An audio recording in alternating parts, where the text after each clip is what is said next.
Now अब बात करते हैं गाइस यहाँ पे एग्जीक्यूशन फ्लो के बारे में, जो कि बहुत ज़रूरी है यहाँ पे समझना, एक एप्लीकेशन का, एक एंगुलर एप्लीकेशन का। तो गाइस यहाँ पे ध्यान से देखो, जब आप एक एंगुलर एप्लीकेशन बनाते हो, दिखा देता हूँ सबसे पहले गाइस। सबसे पहले यहाँ पे ये आपकी एंगुलर एप्लीकेशन है, ठीक है। ये बेसिकली कई सारी फाइल्स होती हैं। जब आप एप्लीकेशन को क्रिएट करते हो तो यहाँ पे जो पैकेज जेसन फाइल है, इसके बारे में थोड़ा सा बताऊंगा अभी के लिए, धीरे धीरे आगे बताता चलूँगा। जब आप एंगुलर एप्लीकेशन को लेट से एनजी न्यू और प्रोजेक्ट का नेम, जब ये कमांड एग्जीक्यूट करते हो तो प्रोजेक्ट क्रिएट होता है, ठीक है। आपकी एप्लीकेशन क्रिएट होती है जैसे कि माई फर्स्ट, और उसमें जितनी भी आपकी नॉर्मल जो भी रिक्वायर्ड डिपेंडेंसीज होती हैं, जो रिक्वायर्ड लाइब्रेरीज होती हैं एक प्रोजेक्ट में हमें ज़रूरत पड़ने वाली, वो सारी इसके अंदर कॉन्फ़िगर हो जाती है, ठीक है। और इन फ्यूचर जब आप इस एप्लीकेशन को और यूज़ करोगे, इसमें कुछ और आपको रिक्वायर्ड फर्दर लाइब्रेरीज की ज़रूरत पड़ेगी, तो इसी के अंदर आपको कॉन्फ़िगरेशन करना होता है, which is package dot JSON, right. I hope इतना सफिशिएंट है अभी के लिए पैकेज डॉट जेसन के बारे में।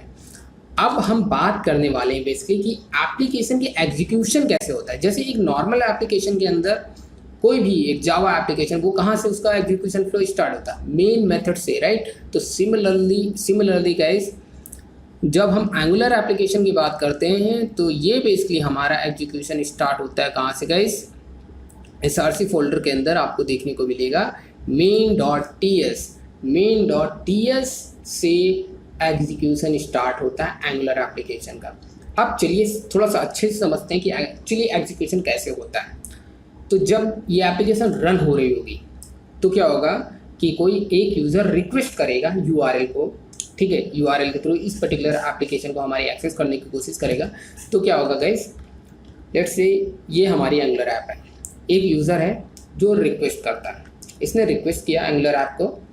तो क्या होगा, इसका अब इंटरनली एग्जीक्यूशन कैसे हो रहा होगा, समझो। यहाँ पे सबसे पहले Node.js का सर्वर लोड होगा ओनली फर्स्ट टाइम। और फर्स्ट टाइम क्या होता है कि आपकी जो बंडलिंग होती है आपकी एप्लीकेशन की, ठीक है, मैनिफेस्ट हो रहा होता है, तो वहाँ पे फर्स्ट टाइम जब भी आप एप्लीकेशन को एग्जीक्यूट करोगे तो थोड़ा टाइम भी लेता है उस टाइम पे। इसीलिए फर्स्ट टाइम Node.js सर्वर जब लोड होता है तो वहाँ पे बंडलिंग जो रिक्वायर्ड होती है वो सिर्फ ओनली फर्स्ट टाइम एग्जीक्यूशन होगा उस पर्टिकुलर एप्लीकेशन में, ठीक है। क्योंकि बार बार होगा तो क्या होगा, देखते होगी कि तुरंत एप्लीकेशन में जो भी चेंजेस करते हो तुरंत रिफ्रेश होकर के ऑटोमेटिकली हो जाता है। मतलब दोबारा से Node.js आपका रिलोड नहीं होता है जब तक आप पूरी तरह से एप्लीकेशन को स्टॉप नहीं करोगे। तो ये पहला स्टेप होता है। दूसरे स्टेप पे क्या होगा, आपकी main.ts फाइल, जैसा कि मैंने बताया गया यहाँ पे main.ts फाइल से आपका एग्जैक्टली एग्जीक्यूशन स्टार्ट होता है। जैसे इस main.ts को एग्जीक्यूट करेगा तो इसके अंदर वो सर्च करेगा एक module which is app module. तो ये ऐप मॉड्यूल को सर्च करेगा जो कि रूट मॉड्यूल होता है हमारी एक नॉर्मल वेब एंगुलर एप्लीकेशन का। रूट मॉड्यूल होता है हमारा ऐप मॉड्यूल, राइट। इसको बूट स्ट्रैपिंग करके इसको लोड करेगा गाइस। उसके बाद लोड करने के बाद क्या करेगा, ऐप मॉड्यूल मतलब कि उसका एग्जीक्यूशन स्टार्ट करेगा, मतलब app.module.ts फाइल पे जंप करेगा, ठीक है। जैसे इसकी बूट स्ट्रैपिंग करेगा, ये किसके अंदर है, आपको अगर इसके ऊपर आप क्लिक करके जाओगे तो ऑब्वियसली आप app.modules.ts के अंदर पहुंच जाओगे।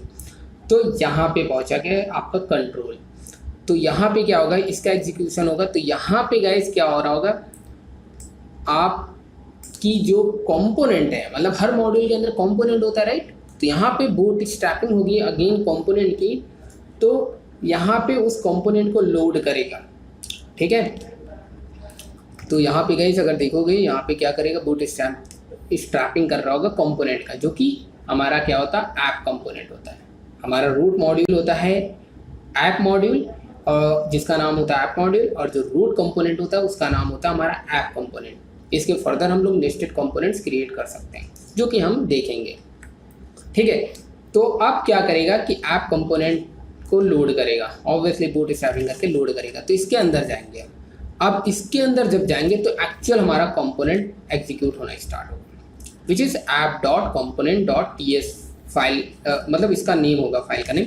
इसके अंदर ये बेसिकली हमारी क्लास है और यहाँ पे फाइल का नेम है app.component.ts, ठीक है। जैसे इसकी बूट स्ट्रैपिंग करेगा, ये किसके अंदर है, आपको अगर इसके ऊपर आप क्लिक करके जाओगे तो ऑब्वियसली आप app.module.ts फाइल पे जंप करेगा, मतलब इसका एग्जीक्यूशन होगा। तो यहाँ पे क्या करेगा, उसके बाद गाइस app.component.ts का जब एग्जीक्यूशन होगा तो उसमें आपका टेम्पलेट होगा, मतलब कि ऑब्वियसली आप कंपोनेंट पे पहुंच गए तो ऑब्वियसली कंपोनेंट मतलब कि आपकी एप्लीकेशन का जो रिप्रेजेंटेशन होने वाला है उसमें मल्टीपल कंपोनेंट्स होंगे उस पर्टिकुलर मॉड्यूल के, जैसे menu section, side menu, footer and all that. तो उसका एक टेम्पलेट होगा जो कि डिफाइन करना होगा। क्लासेस होगी, मतलब उसके अंदर जो इवेंट उससे रिलेटेड, टेम्पलेट से रिलेटेड जो लॉजिक है इवेंट्स है वो लिखेंगे क्लासेस के अंदर। और डेकोरेटर होगा। चलिए इसको समझाता हूँ थोड़ा सा, मैं ज़्यादा नहीं, जब कंपोनेंट के नेक्स्ट वीडियो में बात करेंगे। तो वही है, इसको हम डेकोरेटर बोलते हैं। इस कंपोनेंट ऐड कंपोनेंट डेकोरेटर का यूज़ करते हैं over the class.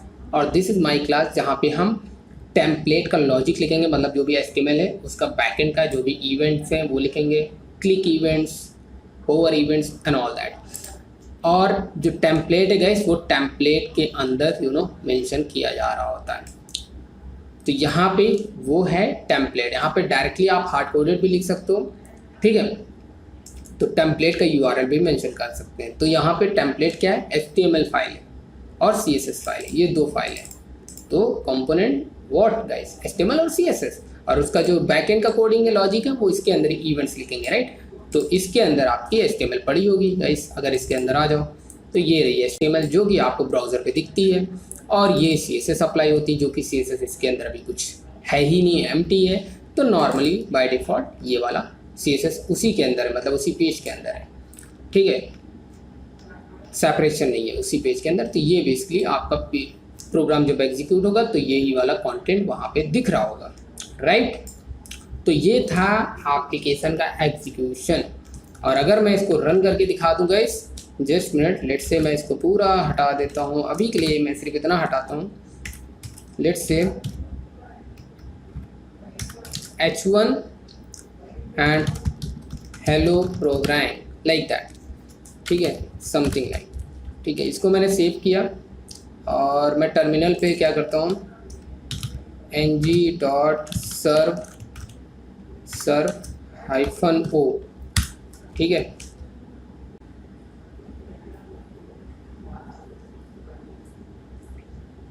So guys यहाँ पे देख सकते हो आउटपुट आ गया। अब गाइस यहाँ पे मैंने ng ये जो सर्व और -o क्यों लिखा था, उसका मतलब है ओपन, डबल हाइफन ओपन भी लिख सकते हो, और शॉर्टकट आपका -o लिख सकते हो। उसका मतलब है जैसे रन होगा ऑटोमेटिकली ब्राउज़र पे ओपन भी हो जाएगी आपकी एप्लीकेशन। तो ये बेसिकली आपका एग्जीक्यूशन फ्लो था।